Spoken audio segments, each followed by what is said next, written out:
বিসমিল্লাহির রহমানির রহিম। সুপ্রিয় দর্শকবৃন্দ, আপনারা দেখতে পাচ্ছেন আমি এখন ধান খেতে এসেছি। এটা আমাদের দাদার ধান ক্ষেত। আমি তাদেরকে দেখার পরে ভাবলাম বলে আমি একটু খেতে যাই, কিন্তু এই যে ধান কাটা শুরু হয়েছে মোটামুটি। এই যে দেখেন, এই যে ধান কাটার পরে আটি বাঁধা হয়েছে, আপনাদেরকে দেখাচ্ছি। এই যে একটা আটি আমি হাতে নিয়েছি, আপনাদেরকে দেখাচ্ছি। সুপ্রিয় দর্শকবৃন্দ,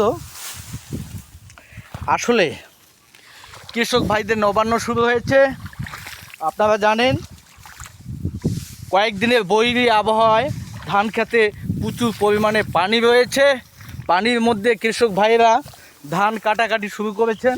কোনো উপায় নেই, গোলা ভরে ধান তুলতে হবে, এটাই বড় কথা।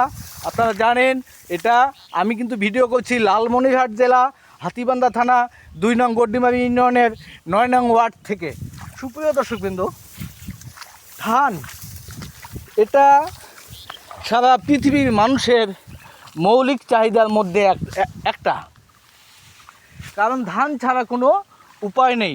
আমরা বাংলাদেশের বাঙালি, ভাতে মাছে বাঙালি।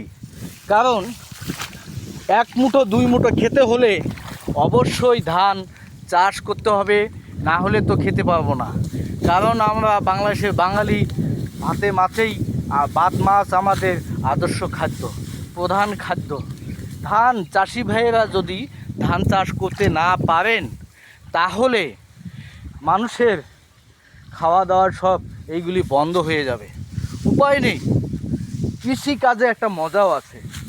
যদি কৃষক ভাইয়েরা গোলা ভরে ধান ঘরে তুলতে পারেন, এই জন্য বলবো, কারণ বাংলাদেশে এবার বিভিন্ন প্রাকৃতিক দুর্যোগ দেখা দিয়েছে।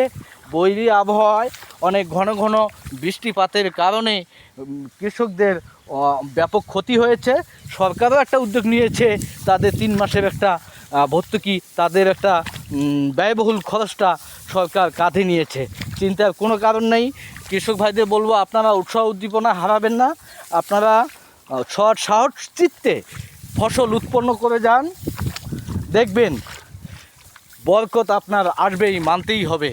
যাই হোক, উপায় নেই। ধান নিজের ক্ষেতের ধান কাটা শুরু হয়েছে। আমাদের এখানে বৌদিও ধান কাটতে এসেছেন। উপায় নেই, কোনো লোকজন পাওয়া যাচ্ছে না কোথাও। কারণ কি, কোথাও কোনো লোকজন পাওয়া যাচ্ছে না, বাধ্য হয়ে নিজের ক্ষেতের ধান নিজেরাই কাটতেছেন। কারণ ফসল তো ঘরে তুলতে হবে। কারণ সকালবেলায় আজকে বৃষ্টি হয়েছে, কখন যে আবার বৃষ্টি নামবে বলা যায় না। আকাশটি মেঘাচ্ছন্ন রয়েছে। বৃষ্টি কিছুক্ষণ আগেও 2-4 ফোঁটা করে বৃষ্টি পড়েছে, কিন্তু উপায় নেই, কখন যে বৃষ্টি আসবে এইগুলি আল্লাহর হাতে। কথায় বলে না, আল্লাহর মার দুনিয়ার বার। আল্লাহ প্রাকৃতিক দুর্যোগ দিবেন, আবার বরকত দিবেন, সব কিছু মিলিয়েই উনি দিয়ে থাকেন। তবে উনি কাউকে মারেন না, এটা মানতে হবে। আমি কথা বাড়াই না।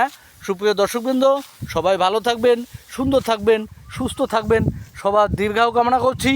আল্লাহ হাফেজ।